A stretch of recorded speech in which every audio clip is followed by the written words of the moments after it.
A knight returns home from the Crusades to find his country desolate, its lands ravaged by the plague. He challenges death to a chess match for his life.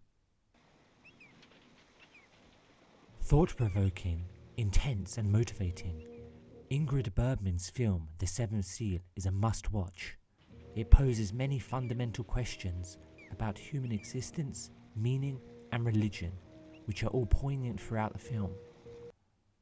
The main protagonist, a young knight who is tormented by his belief in God. He is wrestling with the idea of God. Does he exist? Can we find answers?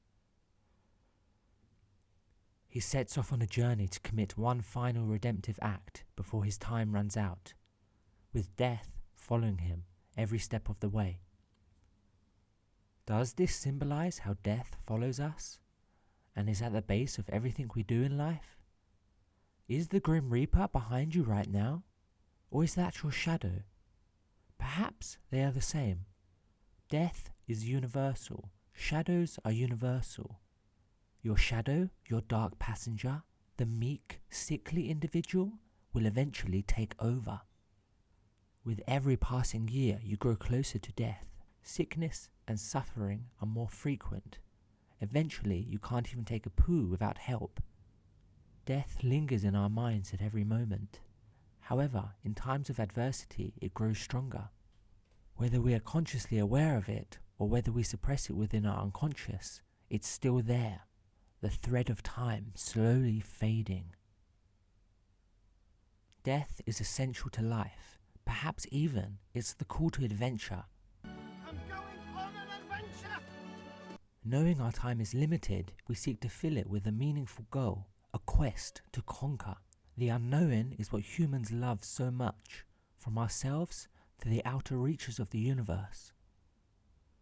In The Seventh Seal, the knight, Antonius, realizes this is his fate. He accepts it and chooses to challenge death. How absurd! Are we secretly trying to outwit death? Are we playing the ultimate game? A game of life and death? Is this just an old school version of Squid Game? What would you do to save your life? Perhaps we do choose to play the game of life. Instead, should we choose to play the game of death? Perhaps learn to accept our finitude? Live our lives embracing this life as the ultimate reward? Throughout evolution, death is apparent. Around 99% of all species to have existed are now extinct. Life is precious. Precious! The notion of trying to cheat death is absurd. These concepts are central to the premise of Ernest Becker's 1973 book, The Denial of Death. Becker illustrated this point aptly by stating, "The irony of man's condition is that the deepest need is to be free of the anxiety of death and annihilation, but it is life itself which awakens it, so we must shirk from being fully alive."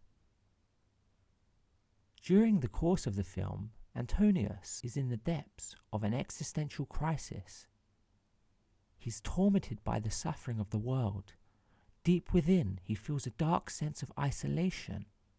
His only consolation is his faith. He is wrestling with God.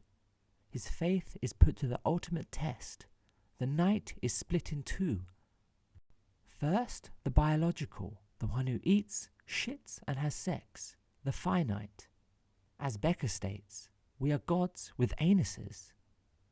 Second, the symbolic, the one who can imagine the infinite, who sees meaning in everything. This dualism is an eternal battle. We are constantly wrestling with ourselves. The essence of man is really his paradoxical nature, the fact that he is half animal and half symbolic. Indeed, we do see the world in symbols. We constantly give meaning to objects. This, Becker argues, is to suppress the fear of death, to create a self where we can be immortal selves. Religion is at the heart of the film. We see it portrayed in multiple ways. One example is a scene where a church painter is painting death onto the walls of the church. This is a way for him to remind people of their death, therefore helping them seek guidance from the infinite, God. Death is present throughout the film. Through imagery and language, Christ is pictured on numerous occasions, symbolizing the torment of death and humans' ultimate fate, thus allowing them to be conscious of their mortality. We discover in the film the knight is choosing to accept his fate and choose a set path, a goal. His aim is to commit one noble act before his death. This shows that he does have faith, and could even symbolize Kierkegaard's Knight of Faith. He prays to a God who doesn't listen, and after all, he still has faith. He has taken what Kierkegaard called the leap of faith, accepting the absurdity of existence, accepting there can be no answers to life's most fundamental questions. Becker pays homage to Kierkegaard's thesis by stating, "The best existential analysis of the human condition leads directly into the problems of God and faith." Kierkegaard believed we must transcend the ethical. He named this the theological suspension of the ethical, meaning to embrace the absurdity of existence. Do not look to reason for answers and have absolute faith in God. In a sense, the film serves as a modern memento mori, a reminder of death and our mortality, which through regular contemplation of the transcendence of human existence should ideally lead us to prepare ourselves to meet death properly, to live our best lives.